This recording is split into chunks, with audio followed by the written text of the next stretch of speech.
10 प्रकार के कल्प वृक्ष होते। यदि किसी को भूख लगती, कल्प वृक्ष के नीचे जाते और कहते मेरे को भूख लग रही है, तो कल्प वृक्ष से अपने आप रोटी के आकार का एक फल आता और वह फल खाकर वो लोग तृप्त हो जाते। प्यास लगती, वहां जाते और अपने दोनों हाथों को होठों पर लगा लेते और कहते प्यास लग रही है, तो उन कल्प वृक्षों से पानी झरना प्रारंभ हो जाता और वो अपनी प्यास को शांत कर लेते। पहनने के लिए कपड़े की जरूरत होती तो उनसे कपड़ा मिल जाता, रहने के लिए मकान मिल जाता। सारी जो प्रक्रियाएं हैं वो एक तरह से प्राकृतिक रूप से उनको प्राप्त होती थी और उनका आयुष्य वह इतना लंबा होता था। और जब उनका आयुष्य केवल 6 महीना रह जाता तब वो एक युगल को जन्म देते थे। 42 दिनों तक उस युगल का लालन और पालन करते और उसके बाद के अंदर जो आदमी होता उसको एक छींक आती और उसके साथ में उनका स्वर्गवास हो जाता। जो बहन होती उसको एक उबासी आती और उसके साथ में उनका शरीर है वह शांत हो जाता था। उस समय शरीर को जलाने की भी जरूरत नहीं पड़ती थी। प्राकृतिक रूप से वो अपने आप सारा काम है वह काम निपट जाता था। वह जो युग है यौगलिक युग कहलाता था। उसके बाद के अंदर कुलकर व्यवस्था आती है। 7 बड़े बड़े कुलकर होती हैं जो सारी व्यवस्थाओं का संचालन करती हैं। अंतिम कुलकर के रूप में भगवान ऋषभ के पिता नाभि कुलकर के रूप में आगमन होता है।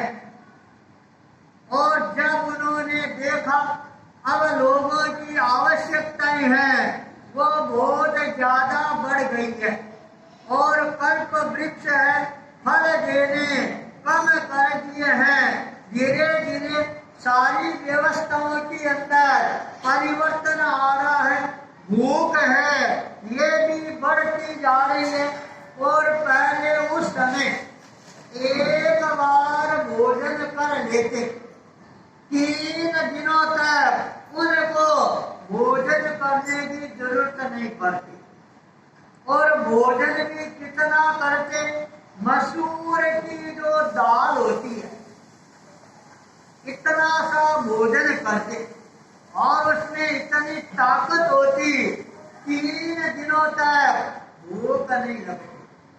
धीरे धीरे भूख बढ़नी प्रारंभ हो जाती है और मसूर के दाल की जगह चने के आकार की भूख बढ़ जाती है और 3 दिनों की जगह 2 दिनों से भोजन करना प्रारंभ कर देती है। फिर भूख आगे बढ़ती है और आदमी कवल आहार करना प्रारंभ करता है। 32 कवल में लेता है तब एक दिन की भूख है वह शांत हो जाती है। जब ये सारी समस्याएं आती है तब नाभि कुलकर ने सोचा अब क्या करना चाहिए। तब उन्होंने अपने लड़के ऋषभ को है एक तरह से राजपाट पर बिठाया। इस युग के अंदर पहले राजा ऋषभ के रूप में प्रतिष्ठित होते हैं और राजा बनने के बाद राज व्यवस्था का संचालन करना प्रारंभ कर देती है। उस समय एक युगल कल्प वृक्ष के नीचे सो रहा था। अचानक एक फल है वह नीचे गिरता है और जो छाती पर गिरता है और वह उसका प्राणांत हो जाता है। इस युग के अंदर ये पहली अकाल मृत्यु थी। पहले कभी अकाल मृत्यु नहीं होती और वह कन्या महिला अकेली रह जाती। अब क्या किया जाए? अकेली रहना वह उस समय पसंद नहीं था, तो उसको लेकर नाभि राजा के पास में आती है और कहती अब क्या किया जाए। तब नाभि पुलकर ने अपने बेटे ऋषभ के साथ में उस कन्या की शादी कर दी। उसका नाम था सुमंगला और उनके साथ में जो युगल पैदा हुई वह कन्या सुमंगला। ये दो औरतें भगवान ऋषभ की होती है और सुमंगला के द्वारा बाहुबली और ब्राह्मी का जन्म होता है और सुमंगला के द्वारा भारत आदि 98 लड़के और सुंदरी नाम की एक कन्या उसका जन्म होता है, अर्थात ऋषभ का परिवार है। सो लड़के लड़कियों के रूप में आगे बढ़ता है। धीरे धीरे राज व्यवस्था प्रारंभ होती है। भगवान ऋषभ ने अपने 100 लड़कों को अलग अलग राज्य है वो प्रदान कर दिए। बाहुबली को तक्षशिला का राज्य प्रदान किया गया। भारत को बलिता नगरी का राज्य प्रदान किया गया। और उस समय एक समस्या और आती है, कल्प वृक्ष है फल देना बंद कर देती है। लोग ऋषभ के पास आते हैं, अब क्या किया जाए। तब ऋषभ ने उनको खेती करना सिखाया। अनाज पैदा होता है, कच्चा अनाज खाती है तो पेट दुखने लग जाता है। तब ऋषभ ने उनको अग्नि जलाकर और आग को पकाना सिखाया। अग्नि जलाना बता दिया और वो लोग इतने सरल थे, अनाज लाते और उस अग्नि के अंदर डालते, सारा अनाज जलकर खाक हो जाता। लोग कहते राजा वह अग्नि इतनी भूखी है, सारा अनाज खा गई। तब ऋषभ ने उनको चूल्हा बनाकर बर्तन बनाकर उस पर रखकर और भोजन पकाना सिखाया। खेतों में अनाज पैदा हो जाता है, घेरियां लग जाती है, पर जो पशु लोग हैं अनाज को खाना प्रारंभ कर देते। लोग आती हैं, कहते अनाज तो पशु लोग खा गए। तब ऋषभ ने उनको उन पशुओं के मुंह पर छींका बांधना है यह सिखलाए। छींका बांध देती है, अनाज खा नहीं पाती है, पानी पी नहीं पाती है और वो पशु लोग हैं जमीन पर गिर जाती हैं, तड़पने लग जाती हैं। लोग आती हैं और कहती हैं पशु लोग तो यूं तड़प रही हैं। ऋषभ ने आकर देखा और कहा तुमने वो छींका नहीं खोला। उन्होंने कहा आपने बांधने के लिए कहा था, खोलने के लिए तो कहा ही नहीं था। 12.5 घंटा वो पशु लोग हैं भूखे और प्यासे हैं। फिर ऋषभ ने वो काम नहीं सिखाया, खेती करना सिखाया, व्यापार करना सिखाया, युद्ध करना सिखाया, असी मसी और कृषि इन 3 सूत्रों का सूत्रपादन किया।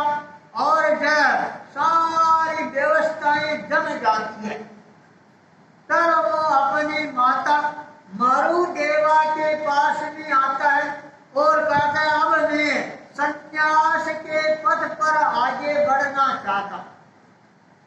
दीक्षा लेती है तो 4000 व्यक्ति उनके साथ में संन्यास के पथ पर आगे बढ़ जाते।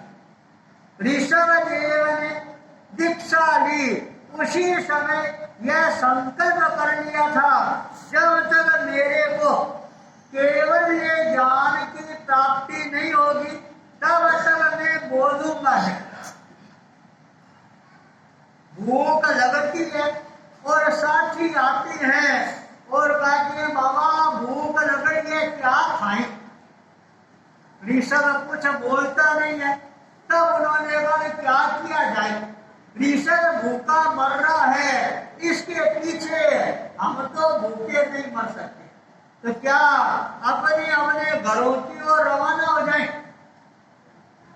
फिर सोचा हम कौन हैं, क्षत्रिय कुल की हैं, और जो क्षत्रिय लोग हैं युद्ध में चले जाते हैं, कभी भी वो पीठ दिखाकर भगड़े का नाम नहीं लेती है। तीर खाना मंजूर पर पीठ दिखाना मंजूर नहीं होता है। परिणाम ये आता है अब क्या किया जाए, न घर जाया जाएगा और न संन्यास का पालन किया जाएगा। धीरे धीरे सबने अपने अपने रास्ते ले लिए। कोई फल खाकर जिंदा रहने लग गया, कोई फूल खाकर जिंदा रहने लग गया, कोई पत्ते खाकर जिंदा रहने लग गया। इस तरह से अलग अलग दिशाओं की अंदर बंट जाती है। ऋषभ है वो अकेले रह जाती है।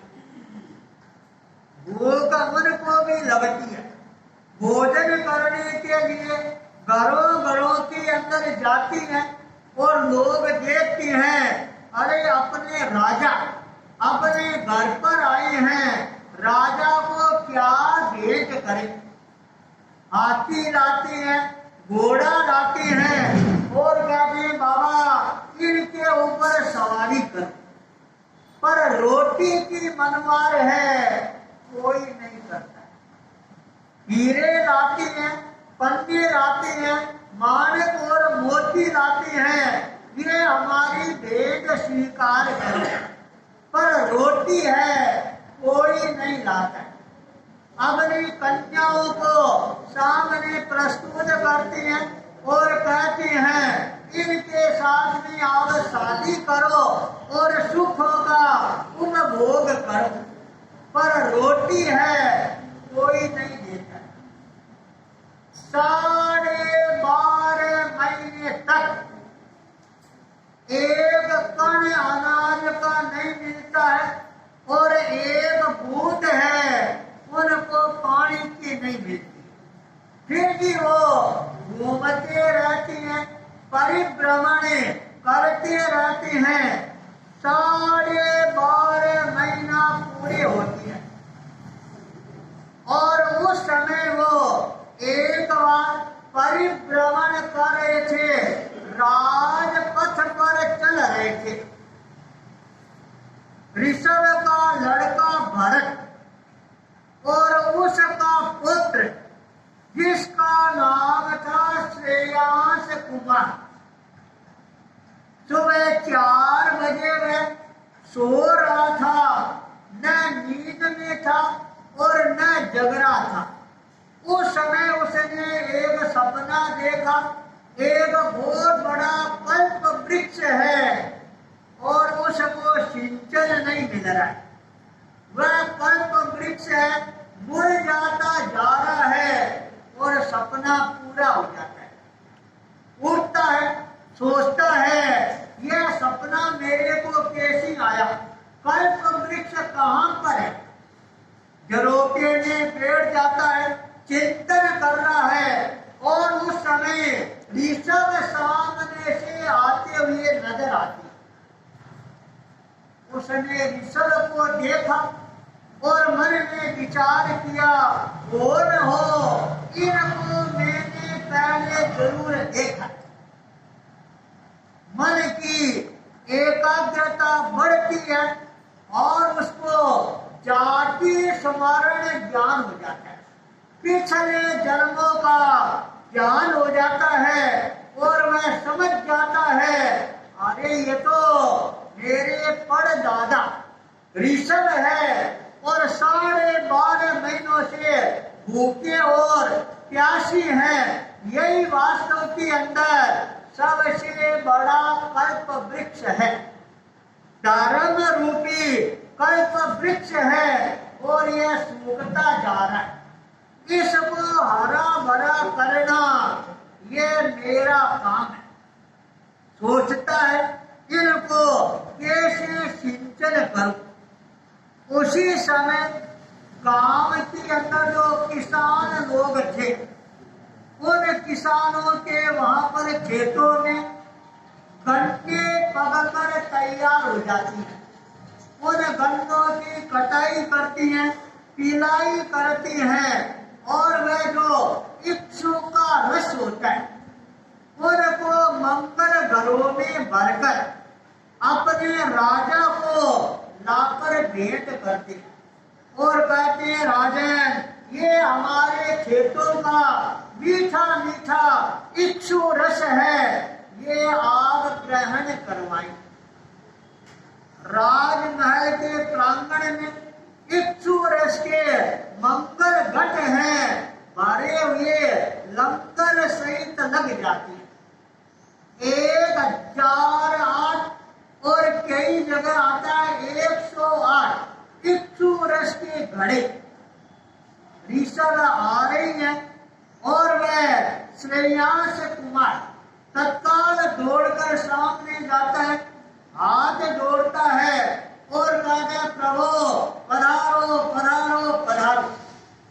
अपने राजमहलों में ले जाता है और आज के दिन अक्षय तृतीया के दिन वह अपने हाथों से ऋषभ देव को 12.5 महीने की तपस्या का पारणा करवाता है।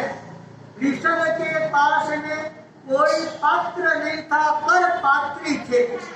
अपने दोनों हाथों को अपने होठों पर लगा लेती है और श्रेयांश कुमार है वह उनके अंदर इक्षु रस है, वह देना प्रारंभ कर देता है। 108 या 1008 इक्षु रस का घड़ों का पात्र में दान देकर और वह भगवान ऋषभदेव को पारणा करवाता है। 12.5 महीने के बाद पारणा होता है। इसका कारण ये रहा, ऋषभ ने किसानों को बैलों के मुंह पर छींके बांधने के लिए कहा था। 12.5 घंटे तक वो जो पशु लोग हैं भूखे और प्यासे रहे। उन कर्मों का बंधन है वह ऋषभ के होता है, क्योंकि आज्ञा देने वाला ऋषभ था और जो आज्ञा देता है पाप उसको ही लगता है। आग को पाप नहीं लगेगा।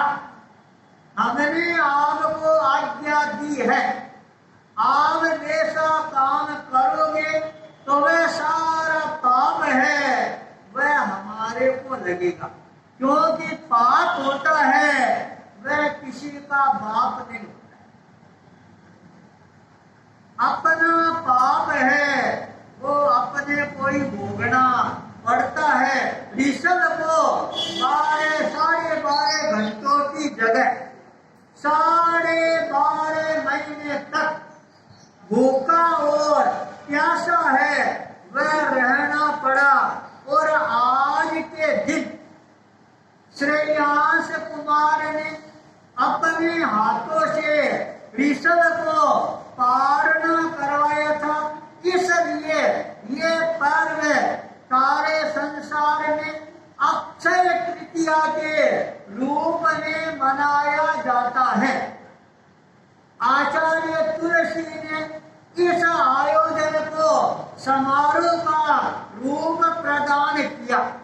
तब से लेकर आज तक ये तप का समारोह चल रहा है और जो हजारों हजारों व्यक्ति बरसी तप करती है और आज के दिन वो अपने बरसी तप का पारण करती हैं।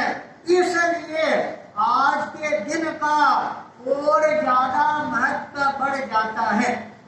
आज पंजाब के अंदर बरनाला शहर के अंदर ये अवसर हमारे को प्राप्त हो रहा है और यहाँ पर यह अक्षय तृतीया पारने का दिन आ गया और भगवान ऋषभ की स्मृतियां अपने आप तरोताजा हो जाती है।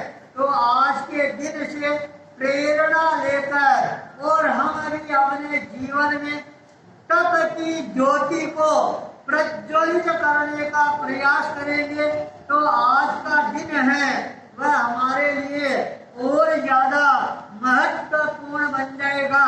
इसी मंगल भावना के साथ ओम अरहम। अब हमारे पंजाब प्रांत